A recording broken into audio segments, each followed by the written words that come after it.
Rinduku sederhana. Rinduku sederhana. Sekancing pada kemeja yang kubeli minggu lalu untukmu. Hadiah ulang tahun. Yang menanti kata-kata yang tak sempat terucap. Saat kemeja itu terlipat dan mulutku tertutup rapat. Rinduku sederhana. Seperti lipatan kemeja yang kubiarkan lusuh, tapi selalu kurapihkan. Suatu saat akan kau tahu, sesederhana itu sebuah rindu. Kota Baja, 4 November 2014.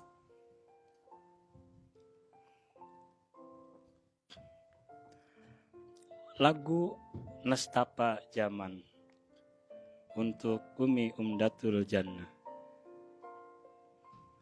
Aku kehilangan bahasa keluguanku untuk bicara cinta, Jan. Kuamsalkan sebagai apa semesta matamu yang indah.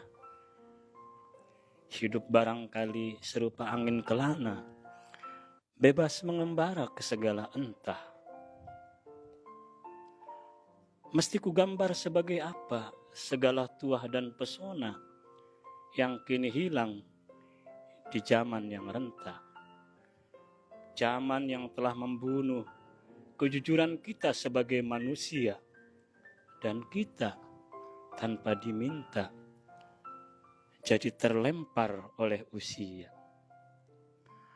Orang-orang mencipta berhala-berhala baru terus-menerus setiap waktu. Tetapi aku masih setia berdoa. Meski kata-kataku adalah kanak-kanak nestapa. Di rimba-rimba keasingan, deru dan bising mesin-mesin abad. Aku tak bisa bicara cinta, Jan.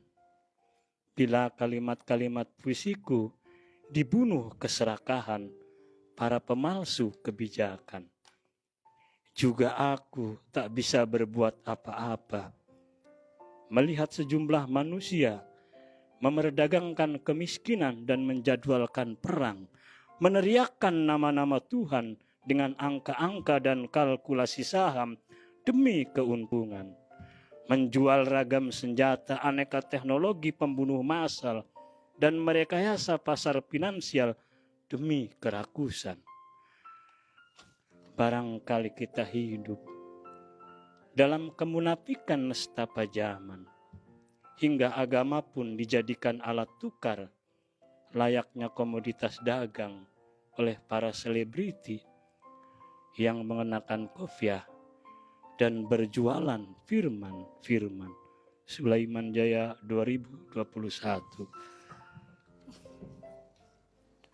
Masih di Samara, Sastra Malam di Udara bareng aku Jana dan Bang Sulaiman Jaya. Halo Bang. Assalamualaikum, sampai jumpa lagi malam ini. Waalaikumsalam. Kita udah enggak sendirian atau berdua nih Bang nih? Ada bertiga, Iya, berempat. Selain ada Aisyah, sekarang udah ada bintang tamu kita nih. Halo Kak. Aku panggilnya Kak aja ya. Iya. Biar lebih deket gitu. Apa kabar Kak? Alhamdulillah baik. Alhamdulillah. Bisa kenalan nih ke pecinta Sergal yang ada di rumah. Halo, selamat malam. Perkenalkan nama saya Debbie Roselini. Apalagi yang perlu diperkenalkan? Sekarang lagi sibuk apa Kak? Sekarang lagi nulis. Sebenarnya sudah selesai nulis buku anak tentang hutan mangrove dan badak Jawa. Sebetulnya ini proyek kerjasama dengan Yayasan Alabama yang tentang kepedulian lingkungan dan ujung kulon gitu kan. Yang insya Allah buku ini nanti akan diterjemahkan ke bahasa Perancis sama Madagaskar. Waduh, mantap banget ya Bang ya. Keren banget. Ini pertama kali nulis buku anak sih. Keren banget. Karena kan pertama kali gitu kan Kak ya. Kenapa gitu Kakak bisa tertarik banget nulis buku anak gitu? Sebenarnya karena memang dari ada tawaran itu dan pengen nyoba belajar dan konsen ke sastra anak. Kan ada MK juga di mata kuliah sastra anak, jadi tertarik di situ. Tuh. Oke. Nah ngomong-ngomong nih, katanya Kak Debbie ini seorang penulis di Gaksa. Nah bisa diceritain tuh Kak tuh Gaksa itu apa? Oh, Gaksa. Gaksa, Gaksa itu gabungan komunitas sastra ASEAN Tenggara gitu kan. Mm-mm. eh, Pusat Indonesia. Jadi ada gabungan beberapa negara seperti Singapura, Malaysia, Thailand, Brunei, dan Indonesia. Nah, salah satunya di Indonesia ini pusatnya tuh presiden ya, itu Muhammad Rois Rinaldi. Mm-mm. Berpusat di Cilegon. Mm-mm. Kegiatannya tuh banyak sekali kayak kelas menulis, cerpen puisi, kelas baca puisi, terus juga ada penerbitan ataupun kayak teman-teman yang punya karya yang mau diterbitkan bisa diserahkan di Gaksa gitu kan. Ada juga kelas teater, musik, tari, pokoknya tentang kesenian di Cilegon gitu kan. Oke. Nah, aku juga sebelum lanjut ngobrol nih mau ingetin ke pecinta Sergau, kita udah live nih di Instagram kita di @serenggau_fm. Jangan lupa nonton karena udah ada bintang tamu kita. Dan buat yang punya karya atau yang suka baca puisi bisa kirim karyanya di Instagram kita di @serenggau_fm. Bisa kirim puisinya atau voice note-nya. Kita bakal sapa-sapa dulu nih. Yang udah gabung di Instagram ada siapa aja, Aisyah? Kita bakal sapa-sapa dulu. Ada Raisya. Halo, bisa disapa Kak? Teh Wardah itu. Ah, Bintang tamu kita juga itu. Ya, nanti sesi 2. Mm-mm. Terus ada Iya Ratu, Halo. Hai. ada Martin aja, Halo. Bang Martin Bang tuh. Martin. ada Auhardiman, Halo. ada Faira, Mm-mm. ada KR, dan masih banyak lagi. Dan masih banyak lagi. Masih ditunggu nih karya-karya para pecinta Sergau. Nanti kita bakal puterin VN-nya di sela-sela kita siaran ya Bang ya. Siap. Biar nggak cuman kita doang nih. Iya. Iya. baca. Biar interaktif. Biar asik ya. Nah, biar kan interaktif. asik nih kalau pecinta Sergau ikut gabung Hmm. gitu. Nah, Bang Suja nih, malam ini kita bakal ngobrolin apa nih Bang? Perempuan, tema kita malam ini Teh Debbie, perempuan dan berpuisi dan puisi menurut perempuan. Aduh. Wah. Tadi kan udah baca puisi tuh Teh. Bisa dong ceritain puisi itu tentang apa dan untuk siapa sih gitu. Mm-mm. Kok kayaknya romantis gitu ya. Visi yang tadi ya, judulnya Rinduku Sederhana. Itu dibuat di Cilegon 4 November 2014. Berarti berapa tahun yang lalu ya? 6 ya? 6 tahun yang 6 lalu. tahun yang lalu. Jadi visi itu dulu bikin waktu SMA berarti. Waktu aku SMA ya biasa ya. Ada first love kali ya. Aduh. Kebetulan visi itu tuh buat seorang yang aku kagumi kan. Mm-mm. Nah, yang sekarang ini jadi suami. Waduh, alhamdulillah. Ya waktu itu ulang tahunnya suami itu 4 November. Jadi dulu sempet malu ya, karena emang kutu buku dan sibuknya cuma baca buku dari SD. Kan di rumah nggak ada TV tuh.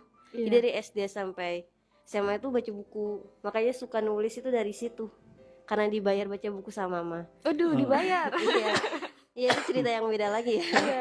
Dibayar. Jadi pas masa-masa yang harusnya romantis masih sibuk sama buku, cuma ada sosok yang dikagumi.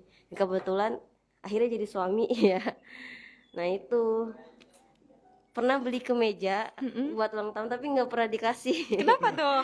Kan itu juga bisa sekalian dikasih gitu sama puisinya. Karena memang aku tipe yang nggak suka ada hubungan terikat, dan emang dulu tuh nggak pernah pacaran sih. Terlepas dari benar atau gimana nya, emang nggak suka aja gitu kan, lebih suka sama buku gitu. Sweet juga ya Bang ya. Iya. Dari SMA loh sampai nikah. Iya ya. Jadi iri. Dulu nggak deket sih, deket-deket pas ada beasiswa study tour ya ke Singapura, dari situ deketnya. Nah, ngomong-ngomong tadi itu aku sempat dengar katanya baca buku itu dibayar ya Kak ya. Nah, Iya. itu gimana ceritanya tuh Kak? Bisa diceritain? Jadi ceritanya karena memang di rumah itu waktu SD ya, kelas 2 SD, di rumah ada TV. Aku sama 4 bersaudara ya, ada Kak Chandra Roselini, aku Debbie Roselini, terus ada Imelda Roselini, ada sama yang terakhir itu bungsu Mega Roselini. Empat-empatnya itu nggak suka baca, nggak suka baca karena emang lebih suka nonton TV, nonton film Harry Potter. Hmm. Zaman-zamannya aku ya nggak tahu zamannya Jan udah beda kali. Nonton Harry Potter akhirnya karena kecanduan nonton, nah mama matiin TV-nya. TV itu dirusak gitu kan. Akhirnya dibikin perpustakaan mini di rumah dan dibayar. Buku yang lumayan tebel, yang tebel gitu ya, yang kayak api sejarah gitu kan. Mm-mm. Itu dibayar 5.000. Yang agak tipis itu 3.000. Sedangkan waktu jajan SD itu aku 500 perak Wow, sehari. itu kayaknya 500 besar banget gitu ya, besar nominal banget. yang Nah, besar. makanya itu dari situ rajin banget tuh aku sama ya kakak atau adik baca buku karena memang lumayan kan, tapi cuma setahun berhenti mungkin karena takut bangkrut ya mama. Tapi yang kecanduan baca buku cuma aku. Kalau kakak kan pelukis, Oh, dia S2 diisi gitu kan, dan adik-adik juga lebih minat ke yang lain gitu kan. Isi Surakarta ya? Isi Yogyakarta, Yogyakarta. Institut Seni Oke. Indonesia ini. Tadi tuh menarik tuh Harry Potter tuh. iya. Iya.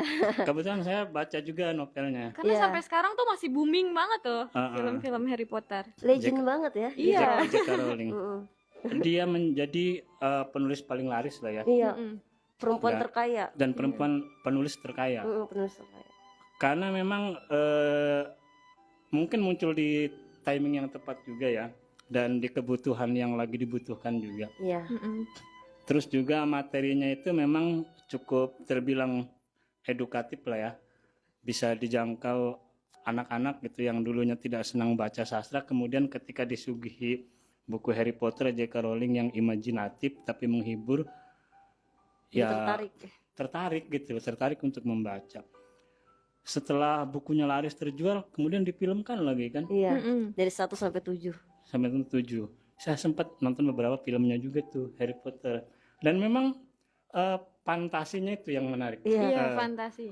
Menghadirkan fantasi lewat dunia teks, buku, dan melalui film. Iya, Jadi itu. kan ada sisi edukatif tapi juga menghibur. Iya. Mm-mm. Dan pendidikan yang menghiburkan baik ya, Iya. membuat orang tidak bosan, tidak jenuh gitu kan. Justru malah kemudian menyenangkan gitu kan. Dia menyenangkan tapi juga dapat ilmu. Iya, kisah persahabatannya itu yang Ya yang kayak wah, ada tokoh Hermione misalnya kan. harmoni. Hermione. Harmoni. Kebalik. Itu tokoh yang aku sukai. Waduh, kenapa tuh Harmoni. bisa suka tuh, Kak? Dia itu tokoh perempuan yang suka baca. Jadi pokoknya perempuan tercerdas lah. Ibaratnya Iya. yang tercerdas di Hogwarts itu Harmoni. Mentornya tuh siapa tuh yang Profesor gondrong itu? Snape, Oh iya. Severus Snape. Ya, Profesor Snape kayak gitu kan. Dan metafornya sebenarnya ada metafor yang menarik. Iya. Artinya dengan membaca buku kita bisa menjadi sakti gitu kan. Iya. Karena kan di film itu bicara tentang ilmu-ilmu yang Iya, sakti gitu. ada mantra-mantra. Mantra-mantra. Ada mantra-mantra yang sakti, tapi itu sebenarnya muatannya muatan sastrawi gitu kan. Iya. Artinya bisa dibaca sebagai dengan ilmu pengetahuan yang bagus, baik dan luas, kita bisa menjadi sakti gitu. Sakti dalam artian menjadi dia kreatif, inovatif gitu kan. Terus bisa memiliki daya cipta gitu kan, Iya. karena banyak membaca. Saya kira itu salah satu pesan yang ingin disampaikan melalui buku-buku kayak Harry Potter kayak gitu kan. Terus juga ada buku lain misalnya Lord of the Rings gitu Iya, kan. Iya. ada juga. Yang saya tapi lupa ini nama pengarangnya. Dan legend juga itu. Mm-mm. Buku lain misalnya ada Alice in the Wonderland. Saya baca juga Lewis Carroll ya. Dan difilmkan juga gitu. Iya. Maksud saya ketika perempuan menulis seperti J.K. Rowling itu berhasil begitu sukses, kenapa kita perempuan di kita juga kenapa tidak gitu Iya. kan? Kan bisa gitulah teh ya. Iya, betul sekali. Ternyata banyak banget gitu ya cara yang bisa diusahain supaya kita tuh suka gitu buat Ya betul. baca gitu. Salah satunya tadi kan Kak Debi katanya kalau baca dikasih Dibayar. reward gitu Iya, kan. Nah, kasih- Kak Debi inget nggak kira-kira buku pertama kali yang Kak Debi baca itu buku apa? Aku nggak ingat. Gak ingat. Itu usia berapa? Berarti kelas 2 SD, kelas 3 SD. Usia 8 lah Iya, ya. 8 lah. 8 Hitung aja tahun. 8 atau 9 gitu kan. Mm-mm. Aku lupa kalau judul pertama karena emang Mm-mm. kalau ditanya buku pertama yang dibaca itu kayak kita bingung. Bingung gitu buku yang maksudnya buku teks yang kayak gimana yang sebenarnya yang masuk kategori pertama kali dibaca. Iya. Nah, ngomong-ngomong nih, kenapa sekarang bisa suka nulis, Kak? Biasanya kalau orang yang suka baca itu bakal suka nulis enggak? Iya kan ya? Biasanya. Biasanya. Ya aku suka nulis karena emang dulu kan emang suka baca banget, hobi banget yang namanya baca karena ya dikasih bayaran pun dan merasa kalau baca buku itu kayak ada cahaya gitu di kepala kita. Jadi kayak saat baca buku aku tuh seneng saat lebih tahu dibanding teman-teman gitu kan. Ada suatu hal yang luar biasa gitu kan. Bahkan kalau diibaratkan buku itu salah satu alat yang bisa bikin kita keliling dunia tanpa melangkahkan kaki sedikit Betul. pun gitu Iya. kan. Kayak tadi contohnya baca Harry Potter Iya. gitu kan. Kita jadi tahu kerajaan Hogwarts lah kayak gitu kan. Iya. Profesor Snape yang sakti banget gitu kan. Kita tahu Inggris gitu kan. Kan settingnya sebenarnya itu Inggris ya. gitu. Di London ya. Tadi tuh kan puisi itu bagus tuh, puisi Teh Debbie tuh romantis itu kan. Saya pengen tahu nih pendapat Teh Debbie. Bagaimana sih puisi yang bagus itu kalau menurut Teh Debbie dan pandangan Teh Debbie tentang sastra lah seperti apa gitu kan. Coba-coba diutarakan. Pertama, kalau puisi menurut aku pribadi sebagai perempuan, puisi itu sebuah rasa. Rasa dari kemanusiaan, rasa dari kasih sayang, rasa dari kasih cinta, rasa dari ketidakadilan, rasa dari kebebasan, berbagai rasa. Itu puisi menurut saya. Jadi kalau misalnya apa dan bagaimana puisi yang bagus atau yang baik gitu kan, ya yang memunculkan rasa itu. Jadi kayak kalau pernah dengar kutipan dari buku apa ya lupa, sastra yang sejati adalah sastra yang menggemakan kembali kekhawatiran masyarakat pada masyarakat itu sendiri gitu. Gitu. Wow. Saya setuju. Kalau saya puisi itu menurut saya apa ya, media untuk mengekspresikan jati diri kita juga sih. Iya betul. Yang kedua untuk menyampaikan kejujuran memang rasa tadi ya. Soalnya kadang kita ini pengen mengungkapkan sesuatu yang tidak bisa dikatakan gitu kan. Artinya contoh kayak tadi ketika orang lagi Kasmaran kayak gitu kan. Biasanya sih ya. Kayak gitu kan. Jadi dia punya mood terus ngarang-ngarang dia gitu kan, membayangkan yang disukainya gitu kan. Nemulah bahasa-bahasa puitis gitu kan. Artinya itu memang ekspresi kejujuran. Iya. Dia pengen mengatakan sesuatu yang misalnya romantis dengan istilah-istilah, dengan gambaran-gambaran kayak puisi tadi kan. Muncullah kemudian puisi-puisi. Dia puisi yang ingin mengatakan perasaan disampaikan dengan ungkapan-ungkapan yang indah gitu kan. Karena dengan ungkapan-ungkapan yang indah itu rasa itu bisa kemudian sampai gitu ke yang mendengarnya kayak gitu. Betul. Bahkan dulu tuh pernah baca ya, aku lupa juga baca di media gitu kan, esai itu jelaskan puisi itu dulu juga dipakai buat kayak politik gitu tuh. Betul. Kayak pemberontakan. Maksudnya di Indonesia juga waktu 98 ya. Iya. Di Inggris di mana. Jadi ditulis lembaran-lembaran terus ditempel itu puisi-puisi di ruang-ruang terbuka dan dibaca sama masyarakat, akhirnya tergugah juga kan. Iya, waktu lagi rame-ramenya demonstrasi 98 itu Iya. salah satu puisi yang paling sering dibaca adalah puisi dari Wiji Tukul Iya, misalnya Wiji kan. Tukul. Terus puisinya W.S. Rendra gitu Iya. kan. Dan lagu-lagu yang anak-anak mahasiswa komandan kan nggak puitis juga kan? Iya. Jangan kembali pulang gitu kan. Iya, betul. Sebelum kita yang menang gitu kan. Jadi nostalgia ya. Karena saya yang turun ke jalan tuh. Waduh, Waktu itu. Sama aktivis dong. nih. Iya. Aku juga pernah Karena ya. orasi. Artinya Tapi beda itu kali ya. Dulu belum lahir kali. dan saya pernah kena gebuk gini Petungan. pentungan punggung saya kan tersungkur gitu kan, tapi ya itu masa lalu lah. Jangan anak-anak jangan sampai mengalami itulah. Beda Nggak sih, bagus. udah beda. Beda Ka- generasi lah. Ya keras itu Dulu dunia mah keras. yang keras, Keras Kali. banget ya. Mungkin sangat keras. mungkin kalau dulu itu kan maksudnya Wiji Tukul gitu. Kalau sekarang anaknya Fajar Merah. Memang punya anak ya? Anaknya tuh siapa ya? Kalau nggak salah Fajar Merah masih berhubungan gitu. Oh gitu. Fajar Merah kalau nggak salah. Wah, host kita banyak juga ya pengetahuannya. Nggak banyak sih, mungkin kita sapa-sapa dulu kali ya yang udah gabung di Instagram nih. Ada siapa aja, Aisyah? Kayaknya udah rame nih. Oke nih, kita sapa-sapa lagi. Ada Muhammad Indra, Halo. Kang Indra. Hai. ada Lina, Halo. dan Ada masih siapa? banyak Dan lagi. masih banyak lagi. Aku Wah. juga mau ngingetin nih ke pecinta Sergau. Kita sampai jam 10. Masih ditunggu karya-karyanya, voice note-nya. Langsung DM aja di Instagram kita di @seranggawefm. Dan tetap stay tune terus karena setelah ini bakal ada bintang tamu kita yaitu Kak Wardatul Jannah. Nah, tetap stay tune terus di 102,8 Serangga FM, Tegar Benar.